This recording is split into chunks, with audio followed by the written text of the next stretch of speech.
So you wanna be a picture book writer, then you gotta write picture books.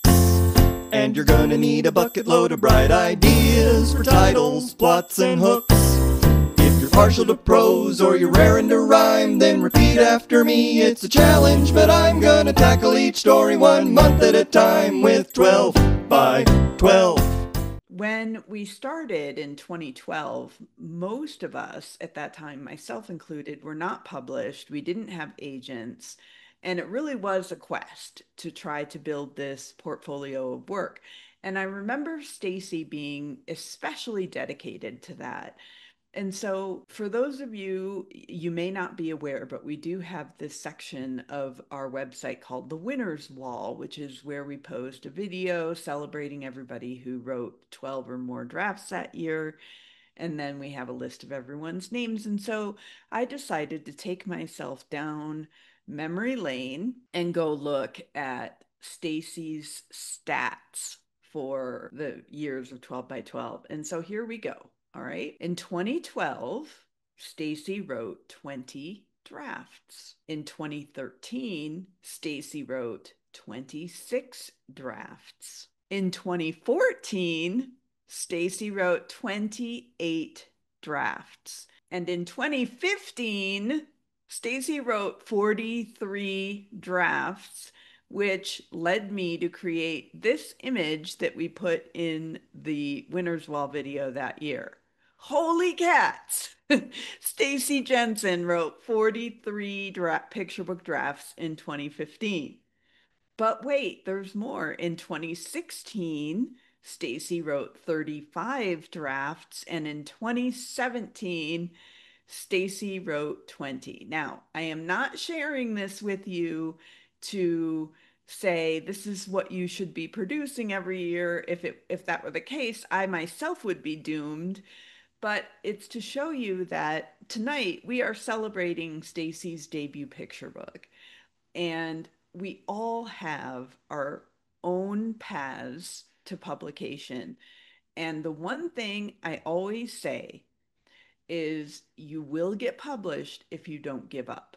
I have so much respect and admiration for this kind of work ethic that and the passion that goes into creating this many books even before you're published.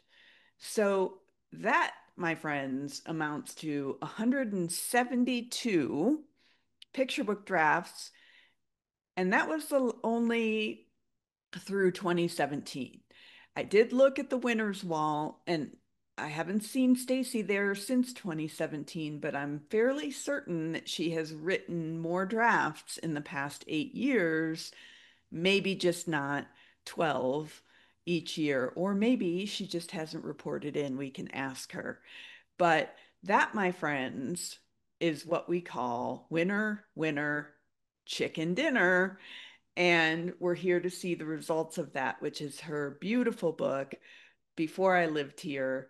And as I've said to Stacy before, if you're gonna, when you're going to work this hard for this long and you have your debut picture book, it is go big or go home, because this is a Neil Porter picture book, which, I think I can speak for everyone who is familiar with the different publishers that working with Neil Porter and being published by him is certainly a dream that we all would love to come true. But it's before I lived here. I see the mountains from my house, but my house wasn't always here. And before my house was built, the landscape looked different.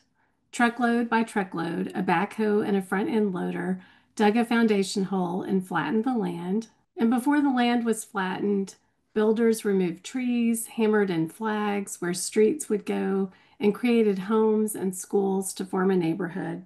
And before the neighborhood, planners and developers drew shapes on paper like a treasure map, showing where everything in the city should be.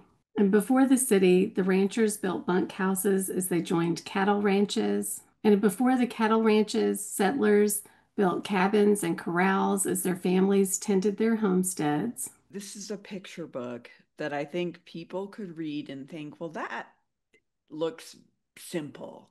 The text is Very straightforward. Yes. And although still very kid friendly, and it packs a punch. Like we'll talk about some of the specific lines, Mm-hmm.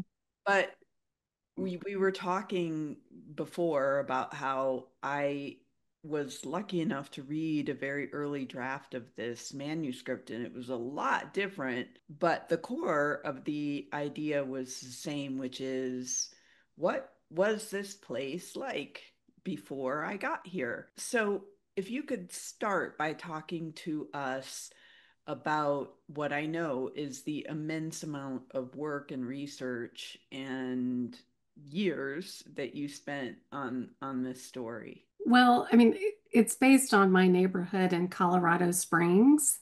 And so I actually volunteered a lot in my neighborhood and went to development meetings and poured over development documents. And so I saw the neighborhood grow over the years that we lived there. So I've told several people that really it was the antelope that I kept seeing them go further and further out on the prairie. So then I was like, oh, this could be an interesting story. And it did not start out the way it is. It was more prose, and I was trying to go present day, focus on present day development, and it just didn't work. So through time, through I would go to SCBWI, connect and critique meetings and stuff, and talk about that. Go there and just workshop it. And somebody would say, "Oh, what about this? What about that?" But a lot of the elements were not there in the beginning. Which elements weren't there? Like just the going So as far back as you did, So or going as far back, and then also with the Utes mentioning the indigenous people. That was not in the original story and everything. But then as I was like, oh, I can go back further. I can go back for.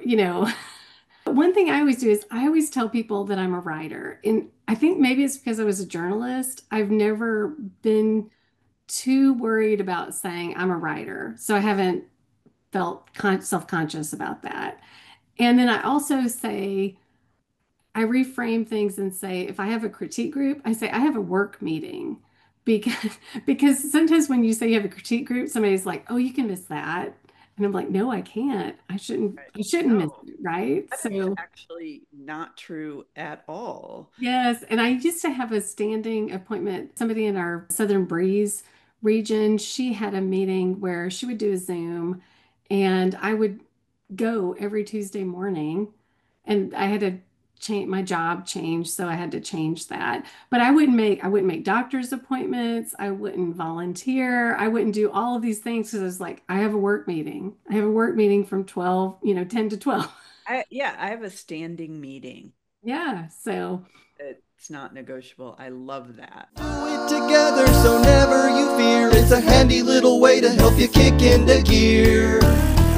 You're amazing, exciting. Look out, cause you're writing 12 by 12. 12 manuscripts. 12 by 12. 12 picture books. 12 by 12